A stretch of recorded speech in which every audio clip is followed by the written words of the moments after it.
Welcome to Biology 10.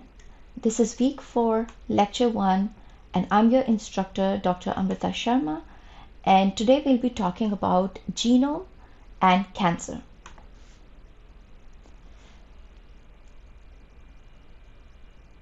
So, you have already studied what a cell looks like, its structure and function.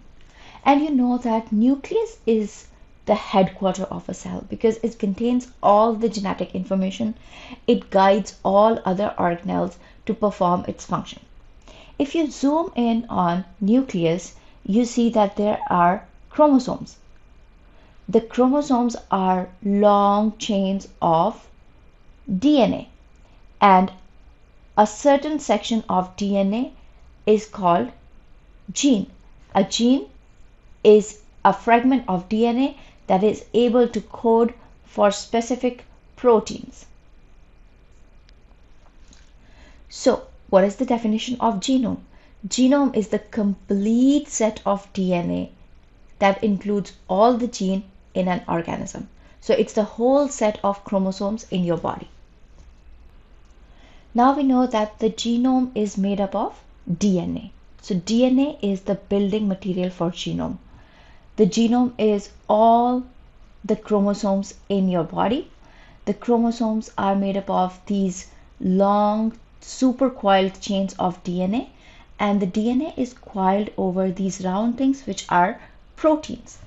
If you unwind this whole chain, what you will get is a long DNA molecule which is double-stranded, and when you open these two strands, you will see the subunits of nucleotides. So these nucleotides are polymerizing together to form a long chain of DNA. Now that you know what chromosomes are, let's have a look at how many chromosomes are there in human body.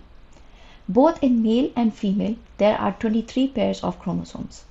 The first 22 perform the basic structural functional protein synthesis, and the last one is the sex-related chromosome pair.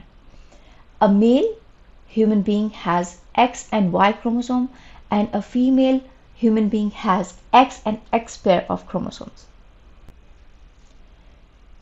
In the chromosome, there is long molecule of DNA. This DNA fragment has certain segments which are called genes. In human beings, there are approximately 20,000 to 25,000 protein coding genes. But there is only 1 to 2% of whole of the human genome that codes for protein. Rest 98 to 99% of our genome does not code for proteins, but they have regulatory elements, they have the fragments of DNA which are there to maintain the stability of our genome. Now, the protein coding genes, what do? They make mRNA in the process of transcription. This mRNA then leaves the nucleus and takes this information into the cytoplasm. In cytoplasm, protein translation happens, in which amino acid subunits come together and form a long polypeptide chain. Now that you know the genome is the whole set of DNA in an organism, what is the function of genome? It stores all the information that is required for operating the body of an organism. This information is also transmitted from one generation to another through the genome that passes on via the gametes of an organism. The genome is able to regulate the expression of some genes because you don't want all the genes in the cells to be expressed all the times. Because if all the cells in your body express the same genes all the time, then they will end up becoming the same kind of cells. But you see that you have different types of eye cells, different types of muscle cells, different type of neurons. So all the cells are different because their gene expression is different. The genome also guides the cell how it should differentiate. A muscle cell becomes muscle cell and a skin cell becomes skin cells because the genome has provided it the information to become that way. Genome also helps an organism to evolve and adapt. There are certain mutations going on in your genome constantly. When those mutations fit the survival of the organism, they become an integral part of the genome, and then those mutations are carried on from generation to generation because they are beneficial for the survival of the organism.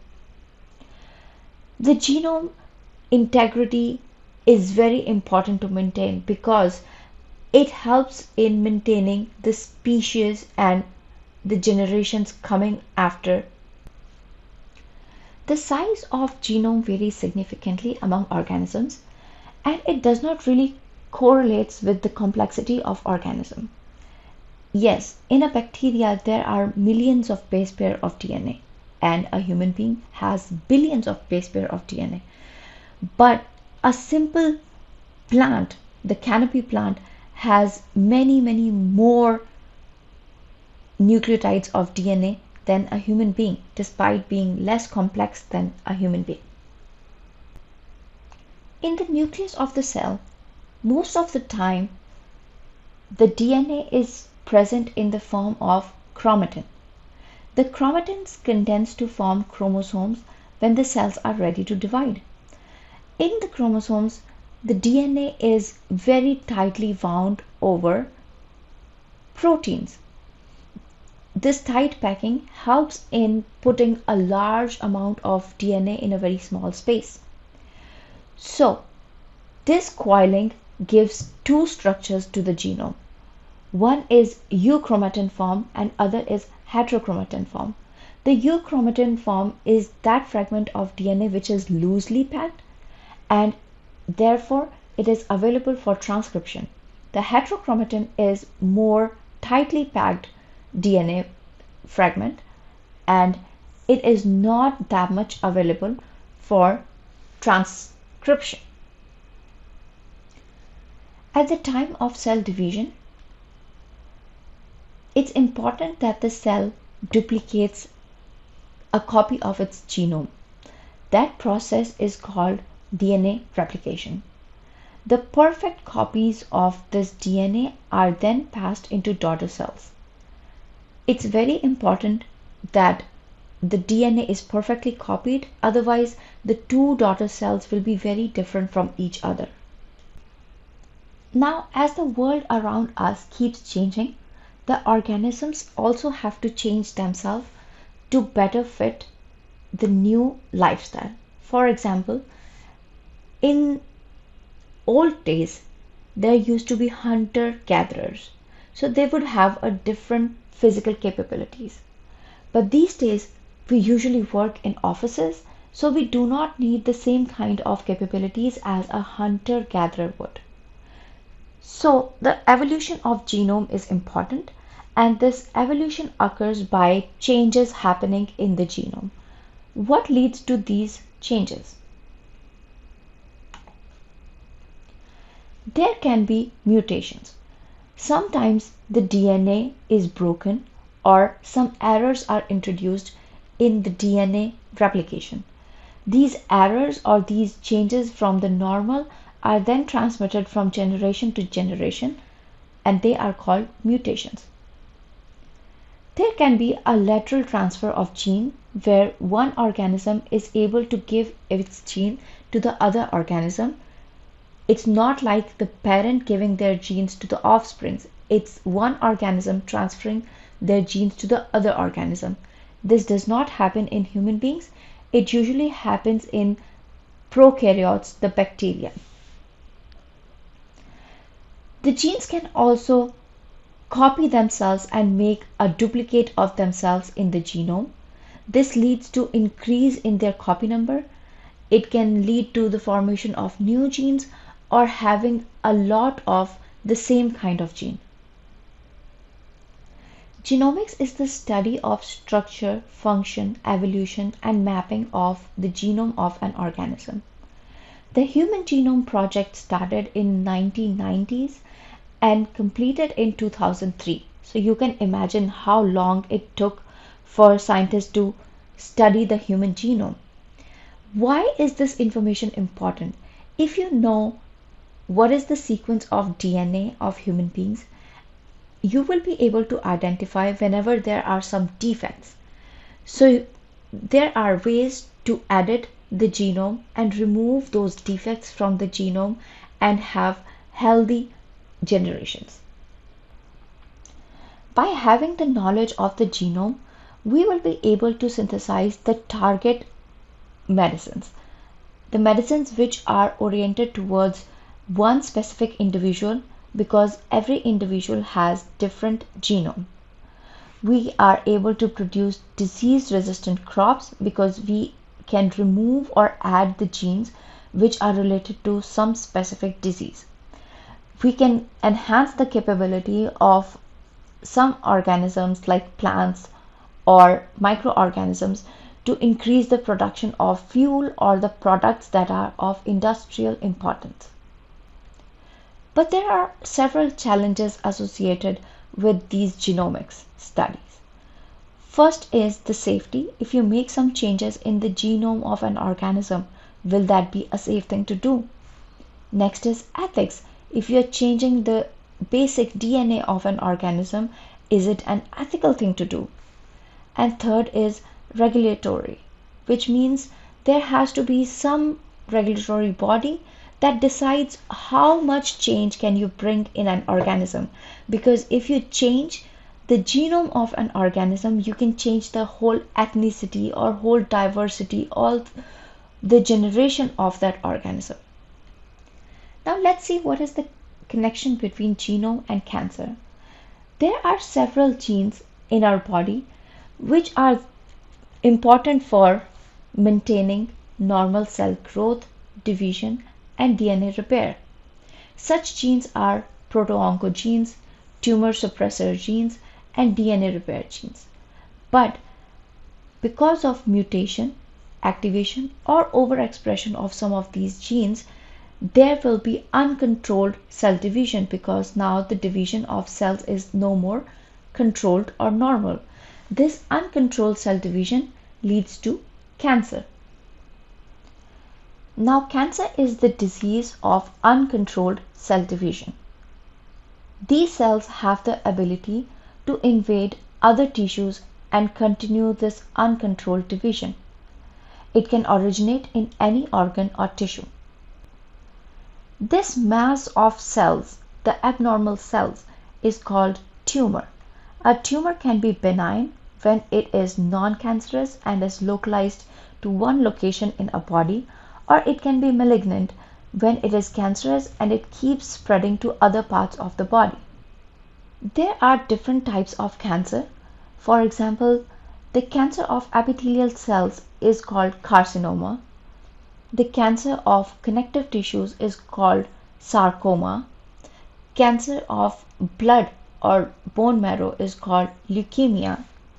Cancer of lymphatic system is called lymphoma, and there is also the cancer of central nervous system. Let's look at what are some characteristics of cancerous cells. Cancerous cells have prolonged proliferative signal. That means they have continuous signal which tells them to keep dividing and dividing. Now, as we know that there are some growth suppressors present in our genome, but the cancer cells escape them and keep dividing and dividing. The cancer cells then invade other tissues and organs, and that process is called metastasis. The cancer cells are considered almost immortal because they keep on growing and growing. The cancer can also lead to the formation of new blood vessels because it wants to travel to different areas in the body. They resist cell death. That's why they are also called immortal, because they don't want to die. They want to keep replicating more and more. One of the main characteristics of cancer is its capability to spread to different parts of the body. That phenomena is called metastasis. How does that happen? Let's say this is the primary location of cancer. The cancer cells start dividing and they start invading nearby tissues. Ultimately, it reaches the blood vessels. In blood vessel, they break into fragments. These fragments can travel along with blood and they get out of these blood vessels to enter the new location. Here, they colonize and these colonies become bigger and bigger. These big colonies then start disrupting the function of other body organs. Some of the important lifestyle risk factors for cancer are smoking, consumption of alcohol, obesity, which is a result of sedentary lifestyle or eating unhealthy food, processed diet, being exposed to sun a lot, and having unprotected sex. Some key methods and techniques used for diagnosing cancer are testing blood, performing X-ray, MRI, CT scan, or biopsy in which a part of live tissue is taken from the patient's body and tested in lab for cancerous cells. Based on this diagnosis, the doctors perform staging of cancer. Cancer is considered to be in stage 0 when it is in its earliest form. It gets to stage 1 when the tumor is small and hasn't spread throughout the body. Stage 2 is a critical stage when the cancer has grown deep into the nearby tissues, and stage 3 is when the cancer has spread to lymph nodes and nearby tissues, and the most dangerous one is the stage 4 when the cancer has spread to different parts of the body far away from the site of origin. Some treatment options for cancer are hormone therapy, in which the patient is injected with some hormones that slow down or stop the growth of cancerous cells. Surgery, in which the cancerous tissue or organ is surgically removed. Bone marrow transplant, because bone marrow can act as a source for stem cells which can form new tissues and organs in the body. Chemotherapy, where the patient is given drugs and chemicals to treat cancerous cells. Targeted therapy, which is dependent on the knowledge of genome of the patient, and specific proteins in that patient's body can be targeted, which might be leading to cancer. In radiation therapy, the cancer cells are attempted to be destroyed by radiations. And in immunotherapy, the cancer cells are targeted by specific antibodies which generate immune response against those cancerous cells. Now that we know the lifestyle risk factors of cancer, how can we prevent cancer? Cancer can be prevented by avoiding smoking and tobacco products, by eating healthy diet, by maintaining a good body weight and avoiding obesity, using sunscreen to protect skin from harmful effect of sun, by getting vaccinated. There are several vaccines developed against cancer, so people should keep consulting their physicians, doing regular exercise, maintaining a good metabolism, avoiding alcohol consumption, and getting a regular checkup for screening cancer. Screening methods have proven to be very effective in reducing the number of cancer cases these days. Common screening methods are mammogram for breast cancer, pap smear for cervical cancer, colonoscopy for colorectal cancer, and low-dose CT scan for lung cancer. People should always keep consulting their physician and get screened for the possibility of developing cancer.